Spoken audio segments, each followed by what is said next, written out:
Assalamualaikum warahmatullahi wabarakatuh. Halo semuanya, perkenalkan nama saya Imratul Habibah dengan NIM 1917111104 dari kelas 3 BKIC. Dalam video kali ini, saya akan membahas tentang komunikasi verbal dan komunikasi nonverbal.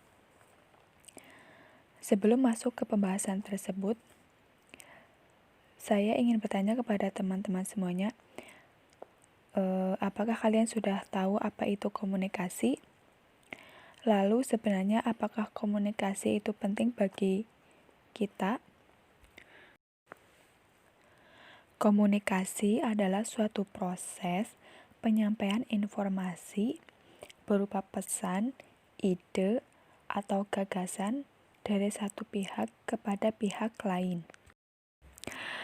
Nah, manusia yang merupakan makhluk sosial, yaitu manusia yang selalu membutuhkan adanya manusia lain.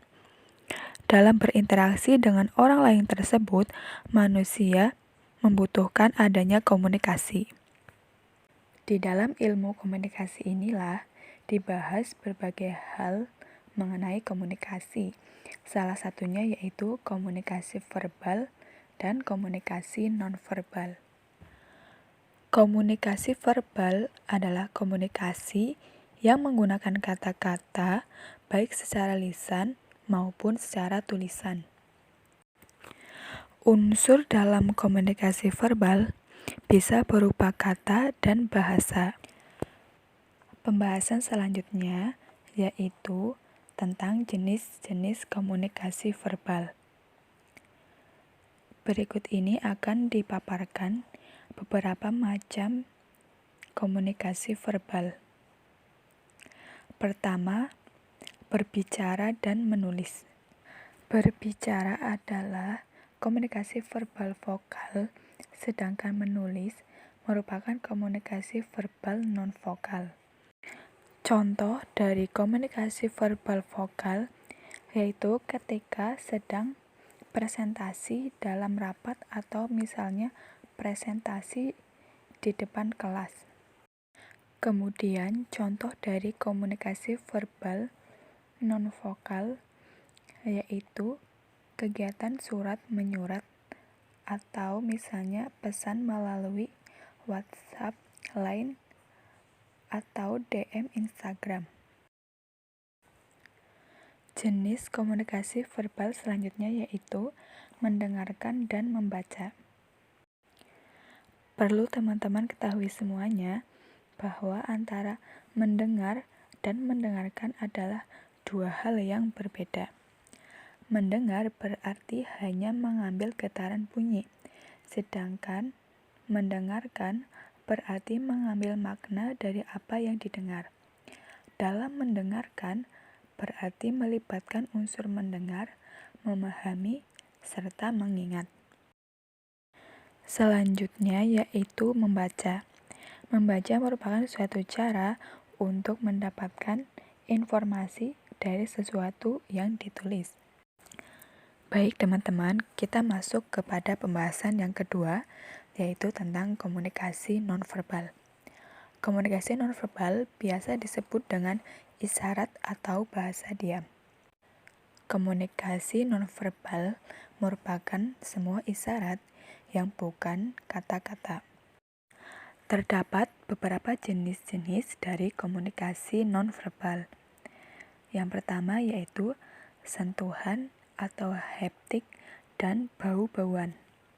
Kulit adalah alat penerima sentuhan yang bisa menerima dan membedakan emosi yang disampaikan orang melalui sentuhan. Sentuhan dengan emosi tertentu bisa mengkomunikasikan seperti kasih sayang, takut, marah, dan bercanda. Jadi teman-teman, yang dimaksud sentuhan di sini tidak selalu berbentuk sentuhan yang bersifat pelan dan lembut. Bisa saja sentuhan itu berupa hal yang kasar. Baik itu posisinya di tangan, di kaki, di wajah, maupun dimanapun di seluruh tubuh. Kemudian, bau-bauan telah digunakan oleh manusia untuk berkomunikasi secara sadar maupun secara tidak sadar. Saat ini, orang-orang telah banyak mencoba menggunakan bau-bauan seperti parfum untuk menyampaikan pesan. Bau-bauan bisa digunakan untuk menyampaikan pesan, misalnya menandai wilayah seseorang, mengidentifikasi keadaan emosional, pencitraan, serta menarik lawan jenis. Jenis komunikasi nonverbal yang kedua yaitu gerakan tubuh atau kinestetik. Gerakan tubuh bisa digunakan untuk menggantikan suatu kata atau frasa. Dalam komunikasi nonverbal, gerak tubuh dibagi menjadi 3, yaitu pesan fasial, pesan gestural, dan pesan postural. Yang pertama, pesan fasial. Pesan fasial merupakan pesan yang menggunakan raut muka untuk menyampaikan makna tertentu. Wajah manusia bisa menyampaikan beberapa makna, misalnya kebahagiaan, kesedihan, serta kemarahan. Yang kedua yaitu pesan gestural. Pesan gestural merupakan pesan yang menunjukkan gerakan sebagian anggota badan dan tangan untuk mengkomunikasikan suatu makna. Contohnya yaitu jabat tangan yang memberikan makna salam dan memberi hormat. Selanjutnya, gerakan tubuh yang ketiga yaitu pesan postural. Pesan postural merupakan pesan yang berkaitan dengan keseluruhan anggota badan. Contohnya yaitu postur orang yang condong ke arah yang sedang diajak berbicara menunjukkan kesukaan dan penilaian yang positif. Jenis komunikasi nonverbal yang ketiga yaitu proksemik. Pesan proksemik disampaikan melalui pengaturan jarak dan ruang. Dengan mengatur jarak, mengungkapkan keakraban seseorang dengan orang lain.